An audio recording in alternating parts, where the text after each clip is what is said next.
Soyez les bienvenus pour ce culte 2.0 de l'avant-dernier dimanche de l'année liturgique. Nous célébrons ce culte au nom de Dieu, le Père, le Fils et le Saint-Esprit. Amen. Prions avec les mots du psaume 50. Le Seigneur parle et convoque la terre, du soleil levant jusqu'au soleil couchant. Qu'il vienne, notre Dieu, qu'il rompe son silence. Devant lui est un feu dévorant. Il convoque le ciel et la terre. Il adresse à son peuple son jugement.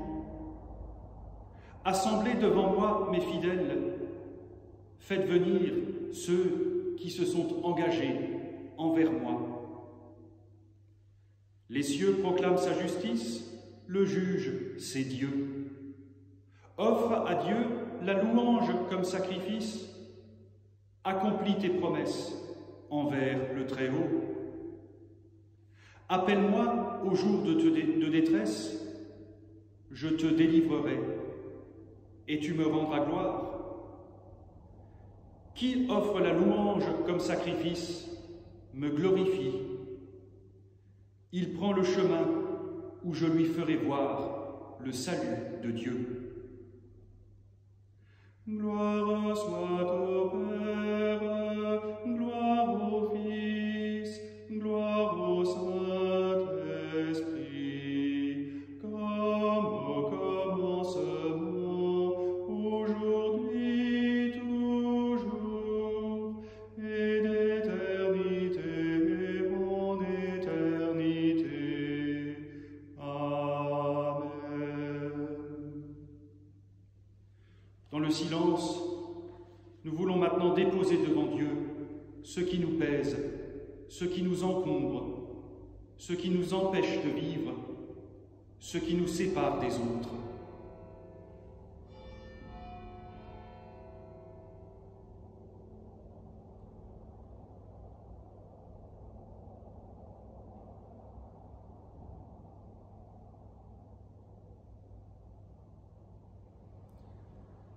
Père miséricordieux, tu nous accueilles avec nos infidélités et nos lâchetés, nos négligences et nos inconséquences. Libère-nous de nos errances, afin que nous retrouvions le chemin qui mène à toi et à la réconciliation avec les autres. Par Jésus le Christ, ton Fils, notre Sauveur. Seigneur, écoute et prends pitié. Seigneur, prends pitié. Ô Christ, prends pitié. Seigneur, prends pitié.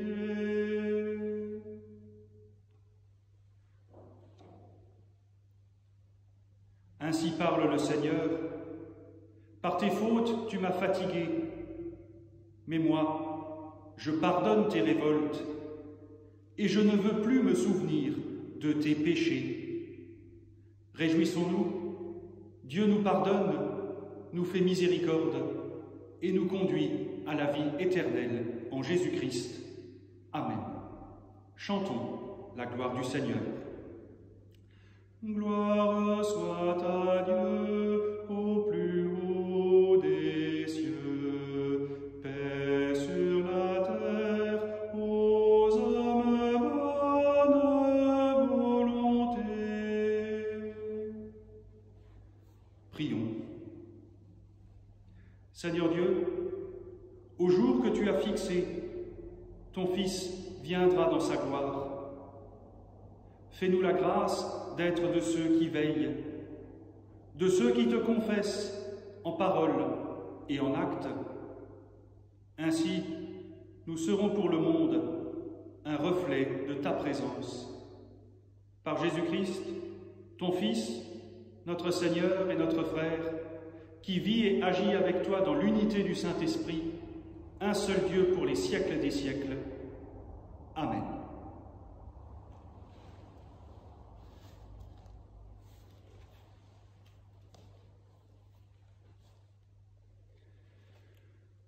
Nous écoutons l'évangile de ce dimanche, qui sera aussi le texte de prédication. Dans l'évangile selon saint Luc, chapitre 16, les versets 1 à 8. Jésus dit à ses disciples: « Un homme riche avait un gérant qui fut accusé devant lui de dilapider ses biens. Il le fait appeler et lui dit: « Qu'est-ce que j'entends dire de toi? Rends les comptes de ta gestion, car désormais tu ne pourras plus gérer mes affaires. » Le gérant se dit alors en lui-même: « Que vais-je faire, puisque mon maître me retire la gérance? Bêcher, je n'en ai pas la force. Mendier, j'en ai honte. Je sais ce que je vais faire, pour qu'une fois écarté de la gérance, il y ait des gens qui m'accueillent chez eux. » Il fit venir alors, un par un, les débiteurs de son maître. Il dit au premier: « Combien dois-tu à mon maître? » Celui-ci répondit: « 100 jarres d'huile. » Le gérant lui dit: « Voici ton reçu.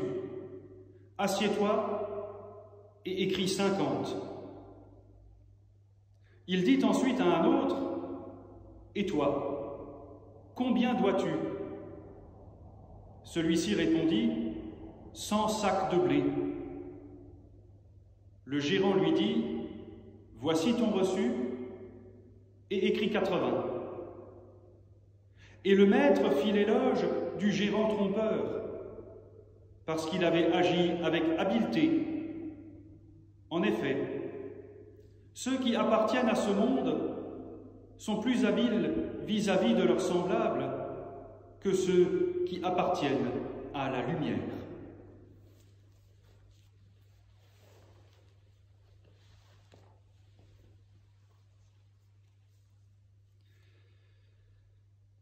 Il y a quelques jours, à la suite d'une vidéo que j'ai postée sur le compte Facebook de la paroisse, quelqu'un m'a repris dans un commentaire à propos de la nappe en papier utilisée pour les offices du soir. Un bon point, ça veut dire que ces vidéos sont regardées. J'ai répondu à cette personne: « À ton bon cœur ». Et il a rétorqué que ça y est, on parle d'argent. Vous en conviendrez, parler d'argent en société, c'est gênant. En Église, c'est carrément tabou.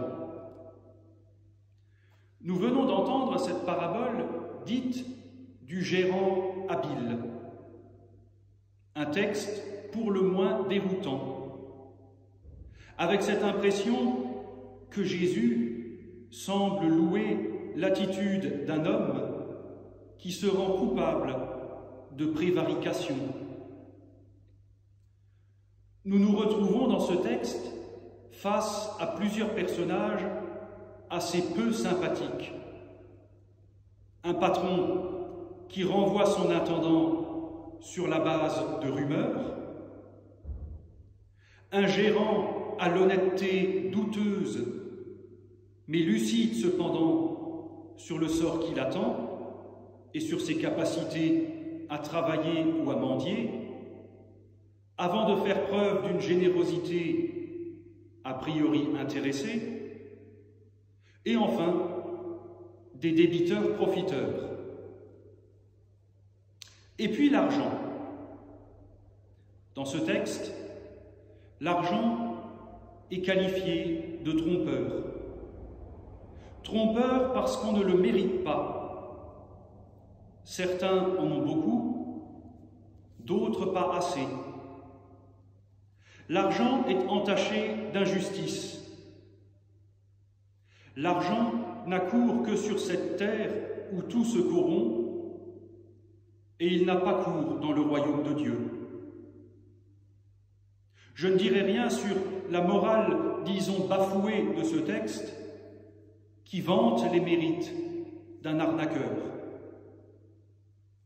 Il est ainsi de ces textes bibliques qui nous laissent pantois et nous obligent à l'humilité. De ces textes qui nous obligent à admettre que nous n'aurons jamais le dernier mot sur la foi, sur Dieu et sur ce que nous en comprenons. Nous célébrons aujourd'hui l'avant-dernier dimanche de l'année liturgique.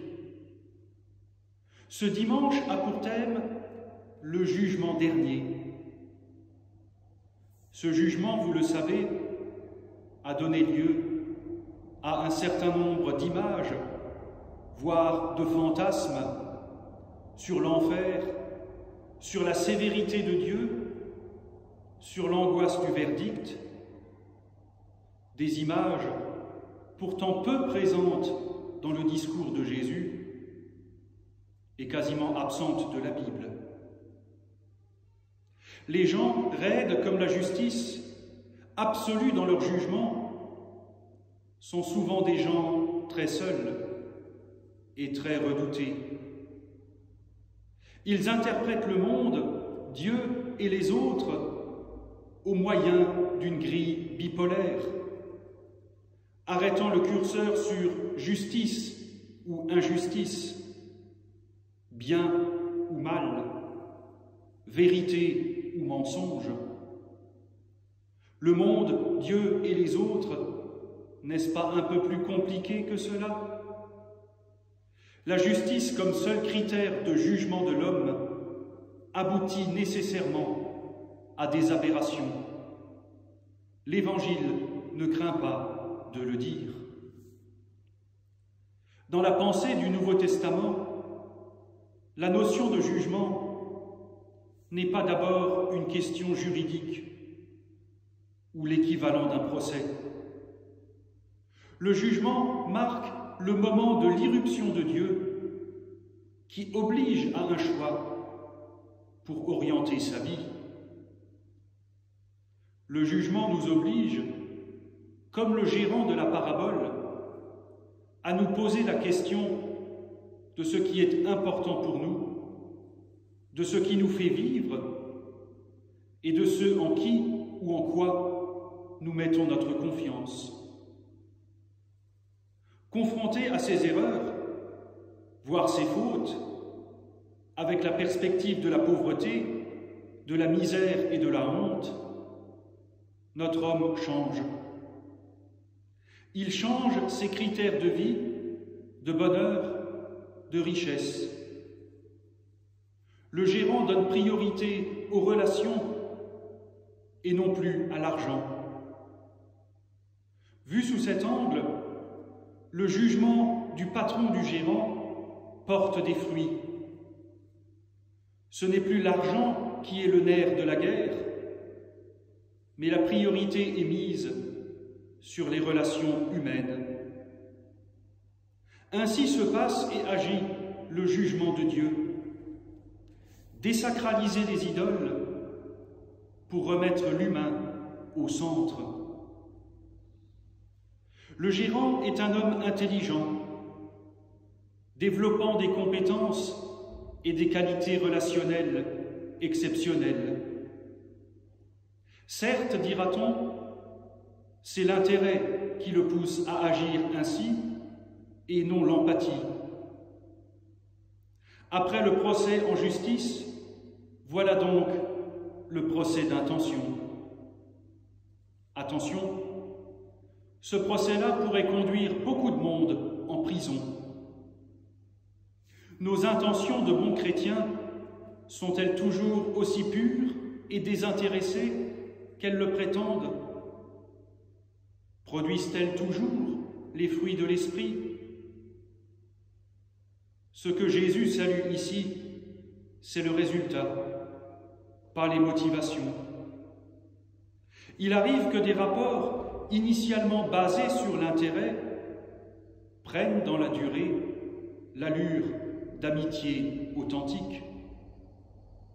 Condamner l'autre pour injustice ou mauvaise foi est plus facile à faire que de parier sur l'inattendu d'un devenir ensemble.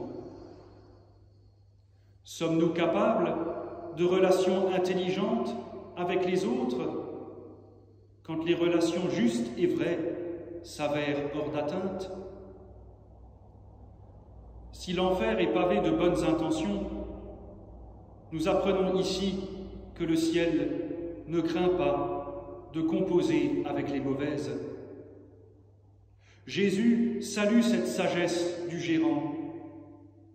Cet homme se montre capable de composer avec le tragique des réalités pour maintenir des relations, faire des projets, créer du lien. Ce gérant indélicat se comporte avec l'argent sur cette terre comme s'il était déjà dans le royaume de Dieu. Il applique les lois du royaume et non les lois de l'économie. Il pousse à l'extrême cette idée que l'argent est un don. On le donne à des gens qui ne pourront peut-être pas rembourser leurs dettes. Aussi, le jugement de Dieu n'appelle pas à la condamnation. Il est le fruit d'un processus. Il découle de la rencontre et de l'alliance passée par Dieu qui nous accueille et nous accepte dans notre humanité. Le jugement est le fruit de la mort et de la résurrection du Christ, qui est le verdict définitif d'amour de Dieu pour l'humanité. La voix du Maître résonne comme la voix de Dieu en notre faveur. Quand tout semble perdu, que notre indignité est dévoilée au grand jour, que notre culpabilité ne fait plus aucun doute pour personne, la voix de quelqu'un s'élève et contre toute attente prend notre défense, valorise, salue le peu d'humanité, d'intelligence et de foi qui nous reste. C'est la voix du Christ, intercédant pour nous auprès du Père. Le Christ, l'avocat commis d'office à toutes les causes perdues de notre humanité. Que Dieu nous inspire une telle attitude à l'égard de ceux qui n'ont de recours ni devant Dieu, ni devant les hommes. Amen.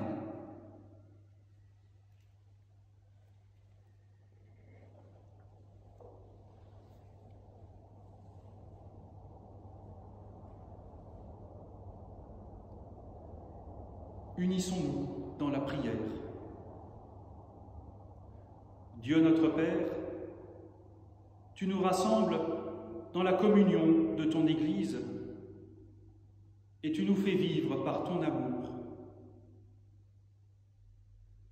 Nous te prions pour que ta paix rayonne au milieu de nous, pour que ton amour libère nos vies, pour que nous persévérions dans la foi.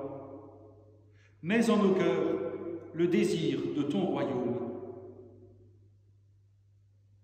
Pour l'Église, que l'Esprit Saint la garde accueillante.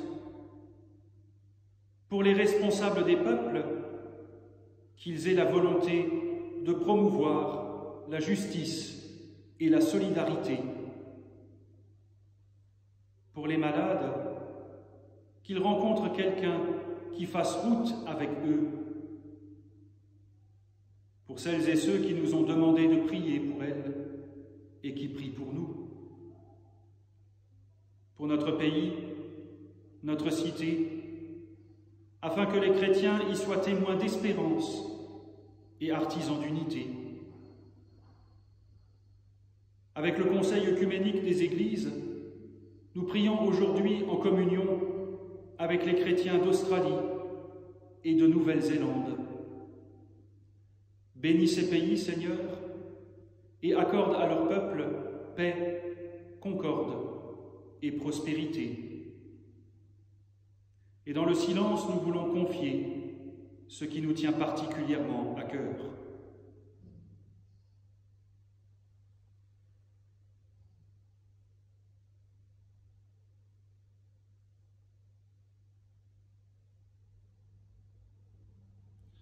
Dieu notre Père, tu nous offres ton amour, toi qui es béni pour les siècles des siècles. Amen. Comme nous l'avons appris du Sauveur et selon son commandement, ensemble nous prions. Notre Père, qui es aux cieux, que ton nom soit sanctifié, que ton règne vienne, que ta volonté soit faite sur la terre comme au ciel. Donne-nous aujourd'hui notre pain de ce jour. Pardonne-nous nos offenses, comme nous pardonnons aussi à ceux qui nous ont offensés. Et ne nous laisse pas entrer en tentation, mais délivre-nous du mal. Car c'est à toi qu'appartiennent le règne, la puissance et la gloire, pour les siècles des siècles. Amen. Que Dieu Tout-Puissant vous bénisse et vous garde, qu'il tourne son visage vers vous, qu'il vous accorde sa grâce et sa paix, et que la bénédiction du Dieu trois fois saint, le Père, le Fils et le Saint-Esprit, descende sur vous et y demeure à jamais.